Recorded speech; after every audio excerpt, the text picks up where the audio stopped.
¿Qué tal, compañeros? El día de hoy vamos a analizar los sistemas de encendido de segunda generación. Los sistemas de encendido de segunda generación se clasifican en tres tipos de sensores principalmente, ¿no? Que hasta la actualidad son los que existen, ¿no? Ya hay sensores más nuevos, pero en vehículos que son de mediana o de alta gama, ¿no?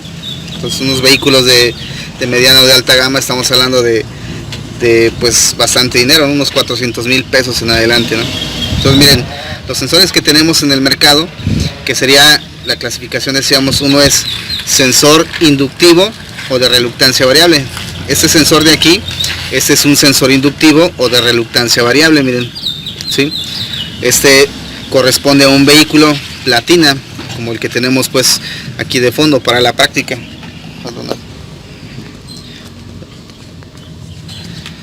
Estos sensores tienen unas características, ¿no?, bien específicas, que vamos a ir viéndolas poco a poco y vamos a ir determinando si la falla realmente es el sensor o algún otro componente, ¿no? Puede ser cableado, puede ser, en el caso de falla pues del vehículo, ¿no? Vamos a ir diagnosticando y descartando componentes. Seguimos con las clasificaciones. Otro sensor que se encuentra pues trabajando en el mercado es un sensor que se denomina de efecto Hall. Y por último tenemos un sensor que se denomina sensor óptico, que decíamos, por ejemplo, bueno, este sensor óptico está prácticamente ya pues desapareciendo, ¿no? Solamente en los vehículos, aquellos vehículos que ya están fabricados, ¿no? Ya no se fabrican vehículos con sensores de posición de cigüeñal que sean ópticos. Una de las características entonces de los sensores inductivos, no sé si se alcanza a ver por ahí, miren,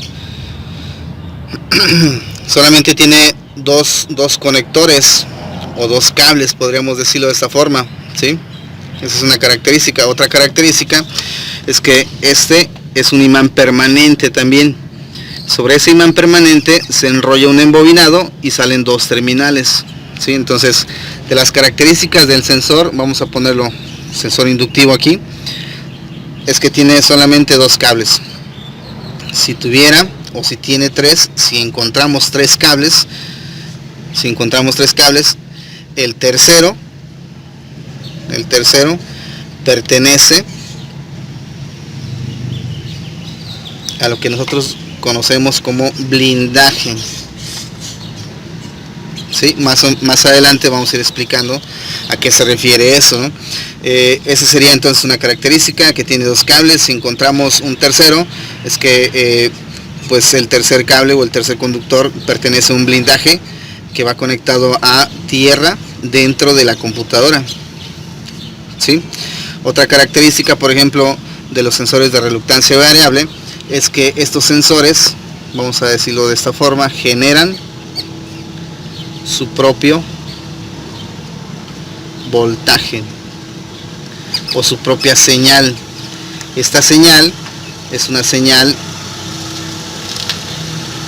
de este tipo, es decir, es un voltaje de corriente alterna, ¿sí? Por ejemplo, algo importante aquí es los componentes del sensor inductivo. Miren, los componentes principales, estamos aquí simbolizando lo que es una polea dentada, o que su nombre técnico es el reductor. La polea dentada puede ser la polea del cigüeñal, o puede venir, como es el caso aquí en el platina, el sensor de posición de cigüeñal viene abajo de la toma de agua, de este lado, ¿no? Es decir, donde está la cremallera, ¿sí? Entonces, esos pequeños dientes que tiene esta polea, que la polea obviamente, bueno, decíamos que el sensor va a generar un voltaje alterno, siempre y cuando la polea esté girando, ¿no? Que esté girando de esta forma. Entonces, se dice que los componentes, entonces otra vez, los componentes sería la polea dentada, sería lo que es el sensor, que lleva una parte que es embobinado, que es un hilo enrollado sobre un imán permanente, ¿sí? Decíamos que tiene dos conductores, ¿no? Aquí le pusimos conductor 1, conductor 2. Y si encontramos un tercer cable o un tercer conductor o conector, es porque es un blindaje, es decir, este blindaje va enrollado puede ser una malla de cobre o puede ser aluminio, va enredado sobre los dos cables que llevan la señal que genera el sensor y va conectado adentro de la computadora a una tierra.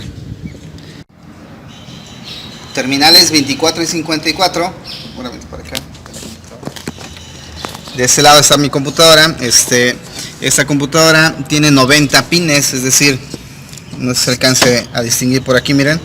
De este lado está la terminal 1. Entonces seguiría 1, 2, 3, 4, 5, 6, hasta llegar al 15. 15.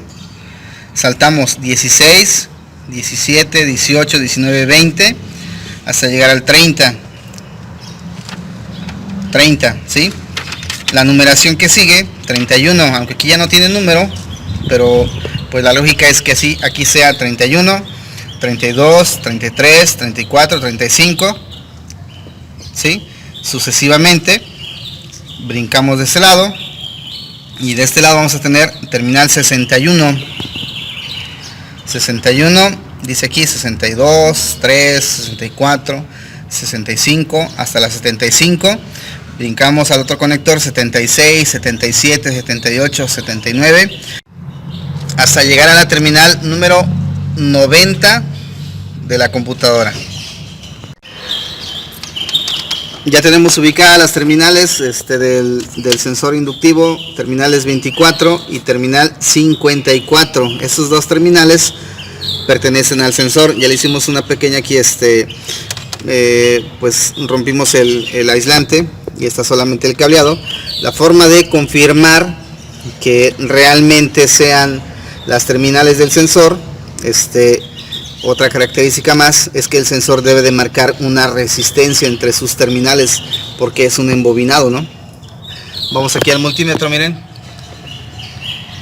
Esa es la resistencia.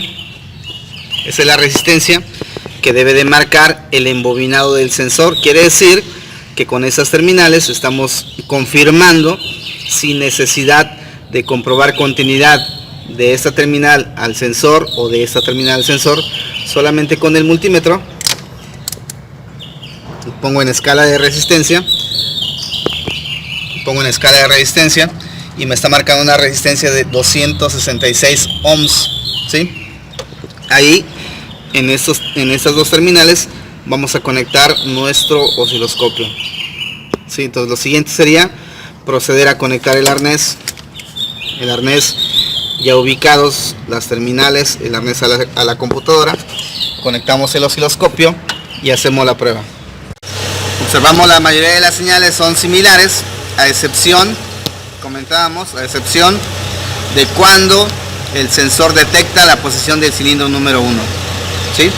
Entonces con eso tenemos ahí la gráfica de lo que es un sensor inductivo.